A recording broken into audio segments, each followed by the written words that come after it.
February 7th, 2001. Dale Evans lay in her bed at 88, surrounded by her children as they softly sang the hymns she'd carried through a lifetime. Her once powerful voice had faded, but she was peaceful, ready to leave behind a world that had given her fame, deep love, and more heartbreak than anyone ever imagined. In her final years, she began revealing truths that stunned those who thought they knew her. The Queen of the West, America's beloved cowgirl, had lived a life far different from her public image. For decades, she hid secrets that could have ended her career. Hollywood-forced lies, a marriage celebrated on screen but strained in private, and the tragic deaths of children that nearly destroyed her faith. This is the true story of Dale Evans, the woman behind the rhinestones. Long before she was Dale, she was Frances Octavia Smith, born October 31st, 1912, in Uvalde, Texas. Her childhood lacked glamour, shaped instead by instability and hardship. After her parents' troubled relationship fell apart, Frances spent part of her youth with an uncle in Arkansas. At 14, she eloped with Thomas F. Fox. At 15, she became a mother to her son, Tommy. By 16, she was divorced and alone in Memphis with a baby and no money. It was 1928, and few had sympathy for a teenage single mother.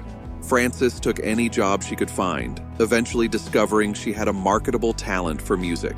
She sang and played piano on local radio, surviving day by day while facing constant judgment. In 1929, hoping for stability, she married August Wayne Johns, a marriage that ended in 1935. By 1937, she married pianist Robert Dale Butts, a partnership that worked musically but lacked warmth. That marriage ended in 1946, 3 marriages before age 35. Yet she kept singing, driven by talent and necessity.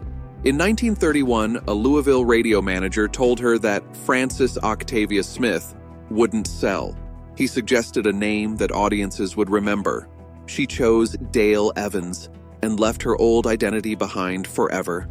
By the mid-1930s, Dale had fought her way into a contract with 20th Century Fox, earning $400 a week. It should have been her breakthrough, but the studio demanded one unbearable condition. Her son Tommy, now a teenager, could not be acknowledged as her son. To protect the wholesome image they crafted for her, executives forced her to present Tommy as her younger brother. And out of loyalty, Tommy went along with it. For more than a decade, Dale lived with that lie. She smiled for cameras, performed on radio, and pretended her child didn't exist. A deception that later haunted her more than any mistake she'd ever made. It shaped every relationship she formed afterward. In 1944, she was cast in The Cowboy and the Senorita opposite a rising Western star named Roy Rogers. She didn't want the role. She was aiming for musicals, not Westerns, and she couldn't even ride a horse.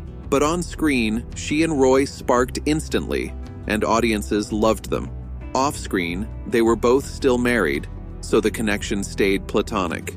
But in 1945, Dale divorced Robert Butts.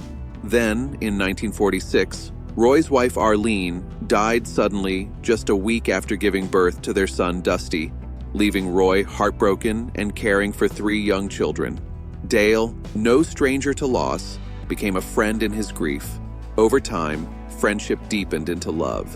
In 1947, Roy proposed in true Roy Rogers fashion, calling down to her from Trigger moments before riding into a rodeo arena.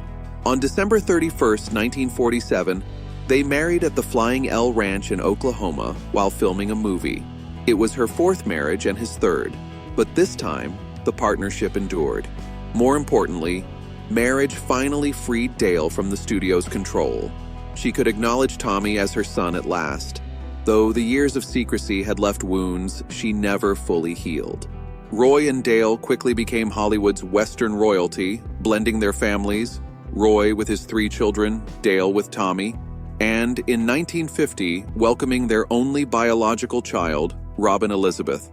Born with Down syndrome and serious health complications, Robin's life challenged societal expectations. Doctors and studio executives urged the couple to hide her, but Roy and Dale refused, loving her openly for her brief 2 years. Robin died just before her second birthday in 1952, devastating Dale and shaking her faith. She later turned that grief into purpose, publishing Angel Unaware in 1953, donating all proceeds to the National Association for Retarded Children. The book resonated with families who had been told to hide their children and helped shift America's view of disability, even inspiring an Oklahoma center to be renamed in her honor. Tragedy continued. Roy and Dale adopted several more children, including Mimi from Scotland, Dodie, a Choctaw baby, and Sandy and Debbie.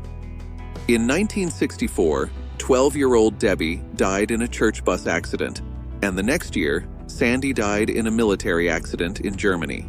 Dale processed her grief through her books, Dearest Debbie and Salute to Sandy, while the family moved to Apple Valley, seeking a fresh start. Despite personal heartbreak, Roy and Dale were at the height of fame in the 1950s and 60s. The Roy Rogers Show made them household names. Dale's song, Happy Trails, became a classic, and they performed in rodeos, recorded albums, and appeared on magazine covers. Privately, life was harder. Roy was strict with the children, and Dale often felt isolated while maintaining the perfect Western image. During this time, Dale also became outspoken in faith and politics. She spoke at rallies, campaigned for Barry Goldwater, appeared at Billy Graham crusades, wrote 28 inspirational books, and composed over 200 songs promoting Christianity. Critics called her too political, but she never wavered. By the 1990s, Roy and Dale were no longer making films or TV shows, but they remained beloved icons. Dale hosted A Date with Dale in 1996, while Roy's health declined. He died in 1998 at 86, leaving Dale alone to face her final years. She reflected candidly on her loneliness, the strain of Roy's strict parenting, and the long-buried guilt of pretending Tommy was her brother, emphasizing her wish to be remembered for courage and honesty, not rhinestones or smiles. Dale Evans died on February 7, 2001, at 88, peacefully surrounded by her children.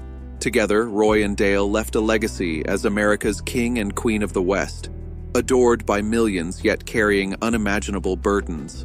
Dale endured the deaths of 2 children, lost 2 adopted children, survived 3 failed marriages, and carried a secret for over a decade.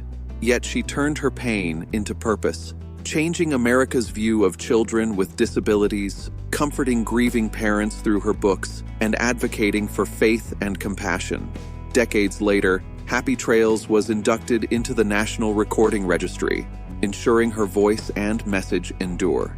Dale Evans was far more than the cheerful cowgirl the world knew. She survived heartbreak, rebuilt her life repeatedly, and ultimately chose honesty over the Hollywood myth. Her final confessions did not diminish her legacy. They strengthened it, proving that even icons are human, and sometimes the bravest act is telling the truth, even if it takes 50 years.